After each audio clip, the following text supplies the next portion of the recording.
Hello दोस्तों, अगर आप बैंक में लॉकर खुलवा रहे हैं या फिर ऑलरेडी आपका लॉकर बैंक के अंदर हैं, तो आरबीआई ने 4 ऐसे रूल नोटिफाई किए हैं जो कि आपको बेनिफिट भी देंगे और बैंक को भी बेनिफिट देंगे।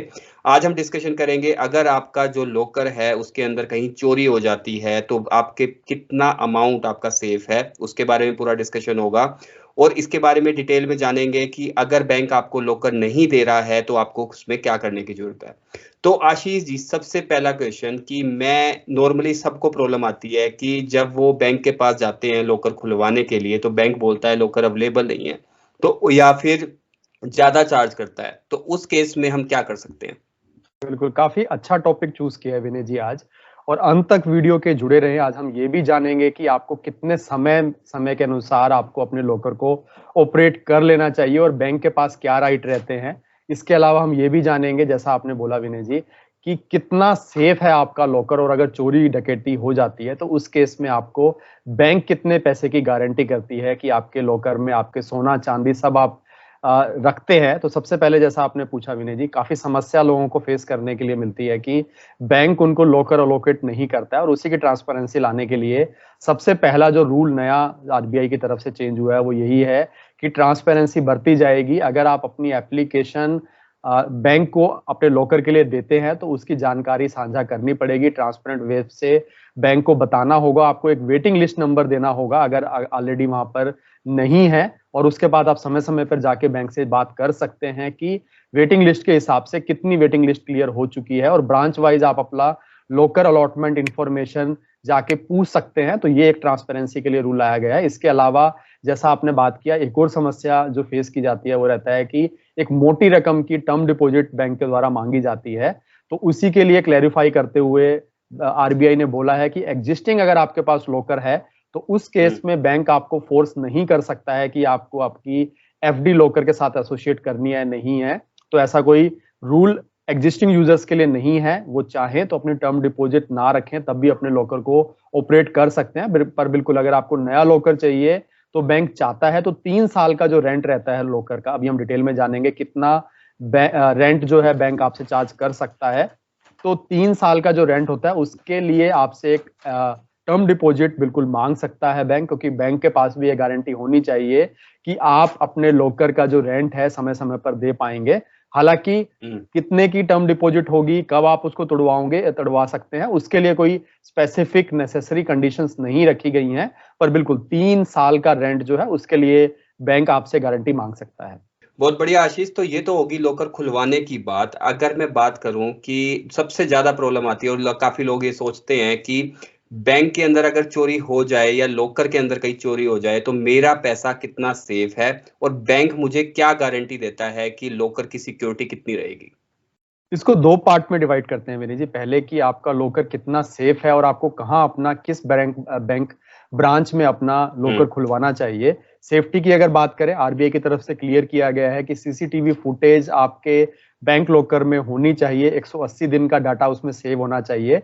हमारे क्लाइंट के लिए रिकमेंडेशन रहती है कि शहर के अंदर जो आपका बैंक की ब्रांच है वहां पर लॉकर खुलवाएंगे, उस ब्रांच में लॉकर खुलवाएंगे तो आपके लिए ज्यादा बेहतर रहेगा। क्योंकि आइसोलेशन जगह पर अगर आप अपना लॉकर खुलवाते हैं तो उस केस में आपको कठिनाई का सामना, रोबरी डकैती जिसकी हम बात करते हैं, वहां पर ये समस्या हो सकती है। पर अगर ट्रैफिक वहां पर है और काफी ज्यादा रश रहता है तो उस जगह पर अगर आप अपना लॉकर खुलवाते हैं तो आपके लिए ज्यादा बेटर रहता है, क्योंकि वहां पर आपको दूसरी सिक्योरिटीज भी मिलती हैं। और आजकल मेट्रो सिटीज में काफी बैंक्स ने अपनी ब्रांच जो है मॉल्स में खोल दी है। तो अगर आपको ऐसी सुविधा मिलती है जहां पर मॉल्स के अंदर आपकी अगर ब्रांच है तो आप वहां पर पहले प्रेफरेंस देंगे, क्योंकि वहां पर बैंक की सिक्योरिटी के साथ साथ सीसीटीवी कैमरे मॉल के भी रहेंगे, या एक जो ऐसे कमर्शियल स्पेस हैं जहां पर सीसीटीवी लगे हैं, या चौकीदार या सिक्योरिटी की अगर हम बात करें 24/7 मॉल्स में रहती है, तो उस केस में आपको डबल लेयर की सिक्योरिटी मिल पाती है।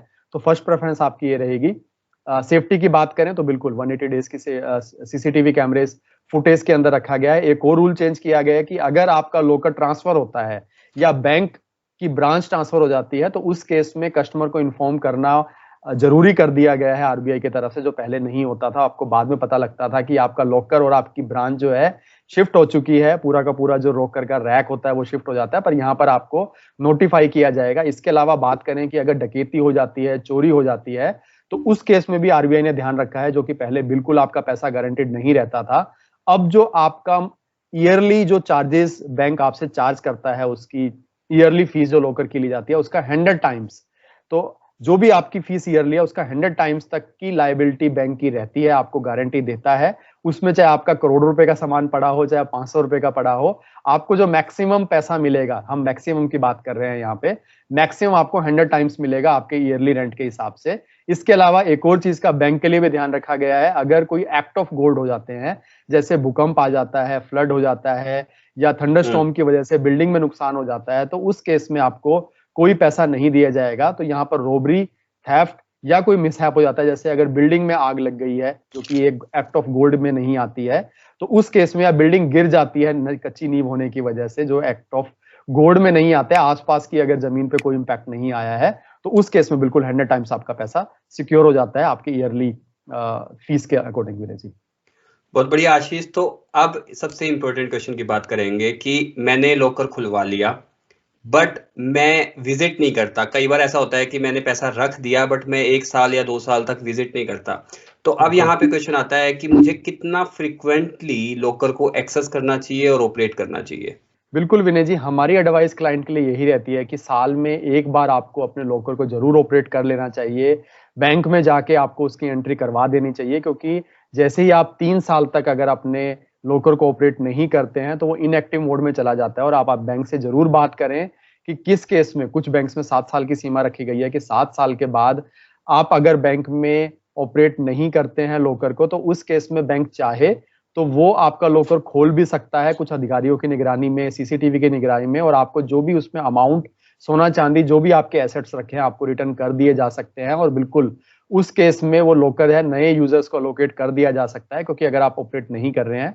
और कुछ बैंक में सीमा 3 साल के लिए रखी गई है कि इनएक्टिव होने पे, हालांकि आप यहाँ पर ध्यान रखने वाली बात यह है कि हालांकि आप अपना पूरा का पूरा जो रेंट है वो पे कर रहे हैं, उसके बावजूद आरबीआई ने ये सुविधा बैंकों को दी है कि इनऑपरेटिव लॉकर के केस में आप उस लॉकर को नए यूजर्स को अलोकेट कर सकते हैं। तो इसीलिए हमारी रिकमेंडेशन रहेगी साल में एक बार आप जाके अपने लॉकर को जरूर ऑपरेट करें, नहीं तो 3 साल में तो आपको पक्का करना चाहिए, क्योंकि 3 साल के बाद बैंक आपको लेटर इशू कर सकता है, मोबाइल से मैसेज भेज सकता है या ईमेल कर सकता है कि आपके लॉकर के अगेंस्ट आपसे ये एक्शन लिए जा रहे हैं। उस केस में अगर आपका जवाब सेटिस्फैक्टरी नहीं रहता है कि किस रीजन की वजह से आपने 3 साल से इसको ऑपरेट नहीं किया है, और अगर वो सेटिस्फैक्टरी नहीं होता, तो बिल्कुल लॉकर जो है नए यूजर्स को दे दिया जाता है। विनय जी, बहुत बढ़िया आशीष। तो दोस्तों ये वीडियो था लॉकर से रिलेटेड और बैंक की अवेयरनेस से रिलेटेड। अगर आपका फिर भी कोई क्वेश्चन है या कमेंट है तो कमेंट सेक्शन में लिख सकते हैं। आज का वीडियो हम यहीं खत्म करते हैं। धन्यवाद।